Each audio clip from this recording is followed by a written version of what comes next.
Hello students, देखिए जैसा कि आप लोगों को पता होगा कि हमारे इस यूट्यूब चैनल पे क्रैश कोर्स चलाया जा रहा है। जो भी बच्चे इस साल 10वीं बोर्ड में एग्ज़ाम में अपेयर होने जा रहे हैं, उनके लिए कम समय में बेहतर तैयारी हेतु हमारे इस चैनल पे क्रैश कोर्स चलाया जा रहा है। देखिए, इस पे हर एक पार्ट का वही क्वेश्चंस लिखवाया जाएगा जो कि परीक्षा की दृष्टि से बहुत ही महत्वपूर्ण होंगी। आप हमारे बात को ध्यान से देखिए, सुनिए कि इस साल क्वेश्चंस की संख्या जो है दुगुना हो रही है। तो जाहिर सी बात है कि हर एक क्वेश्चंस फर्स्ट सीटिंग में भी यानी कि 100 क्वेश्चंस होंगे, सेकंड सीटिंग में भी 100 क्वेश्चंस होंगे, और दोनों मिलाकर देखा जाए तो बहुत सारा क्वेश्चन होगा। तो बिहार बोर्ड कहीं से क्वेश्चन देता तो नहीं है ना कहीं क्वेश्चंस देगा, यहीं से देगा, किताब से देगा, और किसी भी क्वेश्चंस को ला के छाप नहीं देता है। जिस क्वेश्चन में हल्का फुल्का दम होता है, जिस क्वेश्चन के पीछे लॉजिक होता है, वही क्वेश्चंस को एग्जाम में पूछा जाता है। तो इसलिए हम लोग उन्हीं सभी क्वेश्चंस को लेके आ रहे हैं जो कि थोड़ा दमदार हैं, अच्छे हैं, उनके पीछे कुछ लॉजिक है। तो आप हमारे इस चैनल से जुड़े रहिए। हम उन सभी विषयों की तैयारी कराने जा रहे हैं, उन सभी चैप्टर की तैयारी कराएंगे, उन सभी प्रश्नों की तैयारी कराएंगे जो परीक्षा की दृष्टि से क्या है, इम्पोर्टेंट है।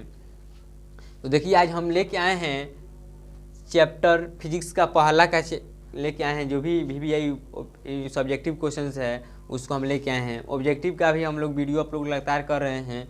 यदि आप हमारे इस चैनल को सब्सक्राइब नहीं किए हैं तो सब्सक्राइब करिए। हमारे चैनल का नाम है आइरिस स्टडी पॉइंट। चैनल को सब्सक्राइब करते रहिए ताकि जब भी हम लोग वीडियो अपलोड करें तो आप लोगों को नोटिफिकेशन मिलता रहे। देखिए, crash course for board exam 2022 यानी कि 2022 के लिए चैप्टर 1 है। कह रहा है VVI सब्जेक्टिव क्वेश्चन इसमें पूछा रहा है। देखिए, सबसे पहले फिजिक्स चालू किया जाता है तो क्वेश्चन आता है कि प्रकाश क्या है। तो प्रकाश वह बाह्य भौतिक कारण है जिससे हमें किसी वस्तु को देखने की अनुभूति होती है, क्या अनुभूति प्राप्त होती है। यानी कि प्रकाश से ही हम किसी वस्तु को देखने की हमें क्षमता होती है। प्रकाश एक ऊर्जा है, हम लोग ये भी लिख सकते हैं। प्रकाश एक विद्युत चुम्बकीय तरंग है, इसको भी हम लोग लिख सकते हैं। आगे कह रहा है, दूसरा क्वेश्चन है कि प्रकाश के परिवर्तन के नियमों को लिखें। तो प्रकाश के परिवर्तन के 2 नियम होते हैं। आपतित किरण, परावर्तित किरण तथा आपतन बिंदु पर डाला गया अभिलंब सभी एक ही तल में स्थित होते हैं। और आपतन कोण बराबर क्या होता है, परावर्तन कोण। आपतन कोण को I से इंडिकेट किया जाता है और परावर्तन कोण को R से, यानी कि इंसिडेंट रे और रिफ्लेक्शन से, यानी कि दोनों क्या होते हैं, आपस में बराबर होते हैं। ये जो नियम होता है लगभग यहाँ से आता है। इसे एक है, एक आपतित किरण है, ये परावर्तित किरण है, ये अभिलंब है, इसका है, ये सब समतल दर्पण है। ये समतल दर्पण होगा। ये क्या है, ये परावर्तित किरण है, ये आपतित किरण है, ये अभिलंब है, ये अभिलंब है। और इसके बीच के बने कोण को कहते हैं आपतन कोण। और इसके बीच के बने कोण कहते हैं हम लोग परावर्तन कोण। आपतन कोण और परावर्तन कोण क्या होते हैं, बराबर होते हैं। और आपतित किरण, परावर्तित किरण तथा आपतन बिंदु पर डाला गया अभिलंब सभी तीनों क्या होते हैं, एक ही तल में स्थित होते हैं। यही प्रकाश के परावर्तन का नियम है। इसके बाद हमारे पहला चैप्टर से इंपॉर्टेंट क्वेश्चन निकल के आता है कि दर्पण के प्रकार। तो दर्पण जो होते हैं 3 तरह के होते हैं, समतल दर्पण, गोलीय दर्पण, परवलयिक दर्पण। समतल दर्पण यानी कि जो बराबर हो उसे हम लोग कहते हैं समतल दर्पण कहते हैं। परवलयिक दर्पण जिसका रचना आकार जो का परवलयी हो उसे हम लोग परवलयिक दर्पण कहते हैं। बच जाता है कौन, गोलीय दर्पण। तो गोलीय दर्पण जो होता है 2 तरह का होता है, अवतल दर्पण और उत्तल दर्पण। और दर्पण में यही दोनों क्या होते हैं, इंपॉर्टेंट होते हैं। बाकी ये दोनों के खास कोई पढ़ना नहीं है, खास इससे क्वेश्चन पूछता नहीं है, तो ज़्यादा उस पर हम लोग फोकस नहीं करेंगे। ज़्यादा फोकस हम लोग करना है उत्तल दर्पण तथा अवतल दर्पण पर। उत्तल दर्पण क्या है तथा अवतल दर्पण क्या है, तो हम लोग इसके बाद देखते हैं कि उत्तल दर्पण किसे कहते हैं, अवतल दर्पण किसे कहते हैं। तब तक आप क्या कीजिए, वीडियो को पॉज कीजिए, रोकिए और नोट कीजिए।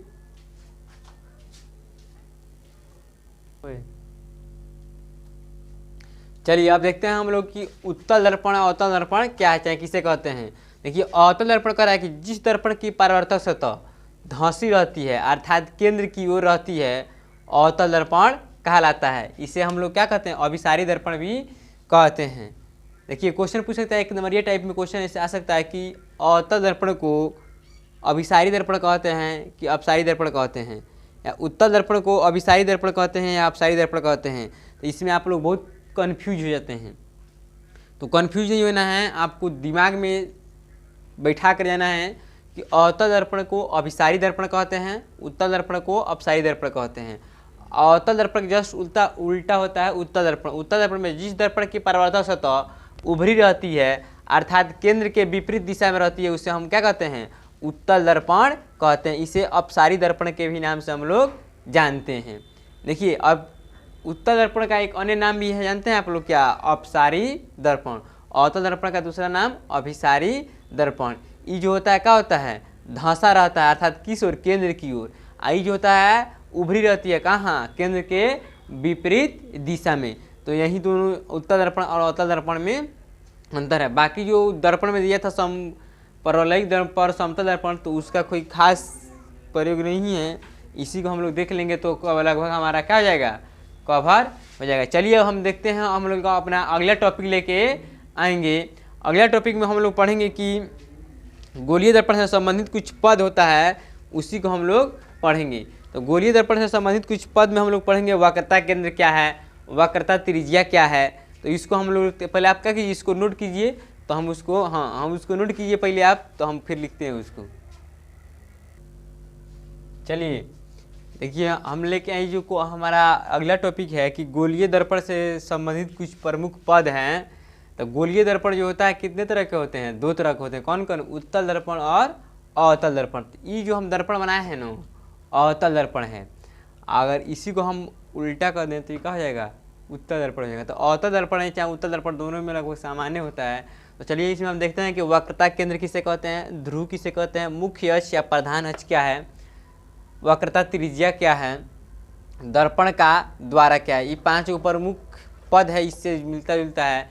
लगभग परीक्षा में एक आध बार पूछ दिया है, पूछ देता भी है, तो आप इसको ध्यान से देखिए। देखिए वक्रता केंद्र क्या है, तो देखिएगा इसमें वक्रता केंद्र हम कहीं लिखे हैं, ये ना वक्रता केंद्र। सी मतलब होता है सेंटर, और सेंटर को हम लोग क्या कहते हैं, केंद्र। केंद्र मतलब क्या होगा, वक्रता केंद्र, वक्रता केंद्र।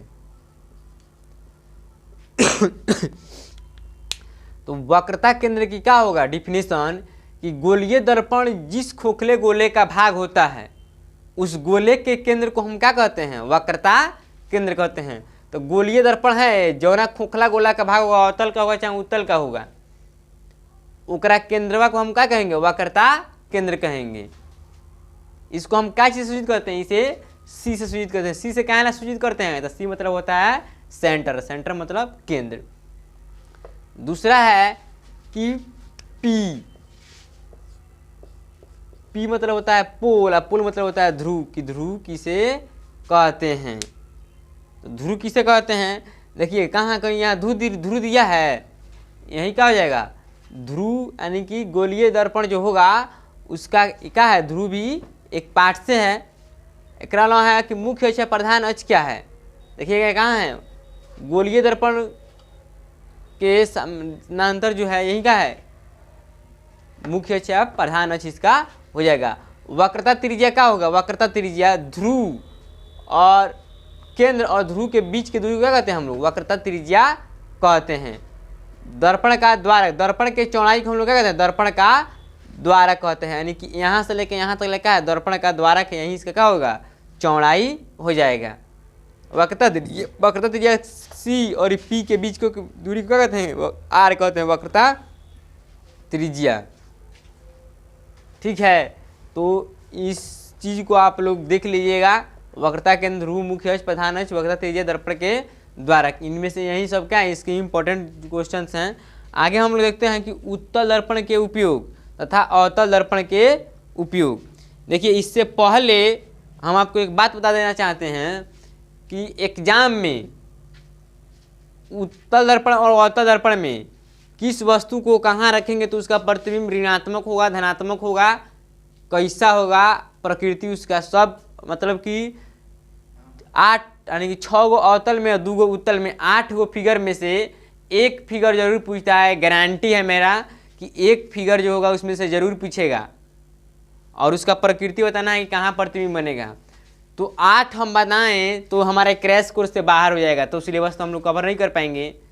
यदि आपके पास है तो आप देख लीजिएगा, नहीं है तो आप हमारे नंबर लीजिए, व्हाट्सएप नंबर, उस पर आप हाय लिख के भेजिए, हम वहाँ से आपको उपलब्ध कराएंगे। हमारा नंबर लिखिए 62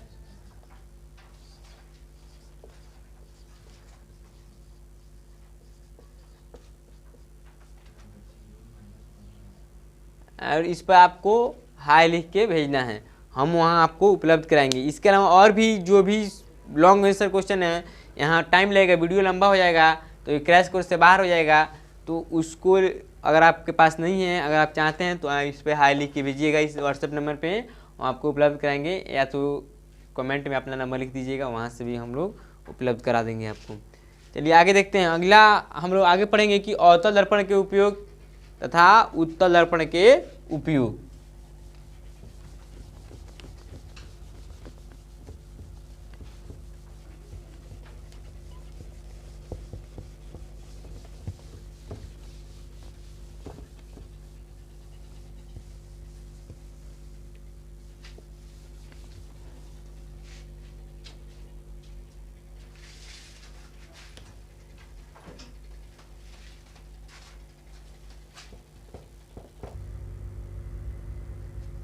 चलिए आगे देखते हैं कि उत्तल दर्पण तथा अवतल दर्पण के उपयोग कहाँ कहाँ होता है।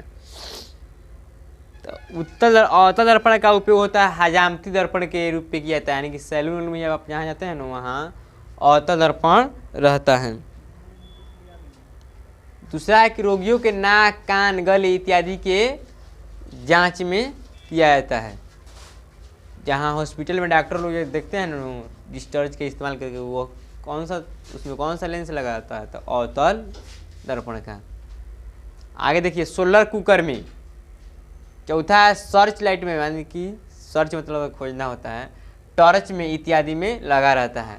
आगे है कि उत्तल दर्पण के उपयोग। तो उत्तल दर्पण का उपयोग है स्ट्रीट लाइट में, गली सड़क के पास में, साइड मिरर यानी कि बस ट्रक जो होता है उसके साइड मिरर में हम लोग इसका उपयोग करते हैं। और इस तरह से फिजिक्स के पहला पार्ट के परावर्तन में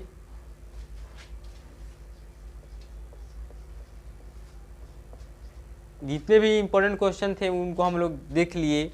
और एक आध और क्वेश्चन है जिसको आप देखिए, आवर्धन क्या है, सभी दर्पण की पहचान करें बिना स्पर्श के, समतल दर्पण, अवतल दर्पण, उत्तल दर्पण, यानी कि इन तीनों दर्पण की पहचान बिना स्पर्श किए तथा स्पर्श करके दोनों तरीका से पूछता है एग्जाम में। अगर दोनों तरीका से पूछ दिया तब तो मज़े है, 5 नंबर का हो जाएगा वो।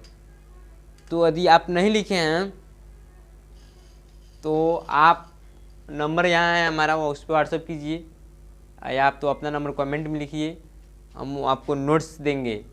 आपकी तैयारी अभी कुछ भी नहीं हुई है तो आप हमारे चैनल के साथ जुड़ जाइए, हम आपकी तैयारी अपने नोट्स की सहायता से कराएंगे, आपको पार कराएंगे, आपकी नैया को हम पार कराएंगे, गारंटी है मेरा। आप हमारे चैनल को सब्सक्राइब कर लीजिए, आयरिश स्टडी पॉइंट। आज के लिए बस इतना ही, thank you, best of luck. फिर मिलते हैं अगले वीडियो में प्रकाश के अपवर्तन में।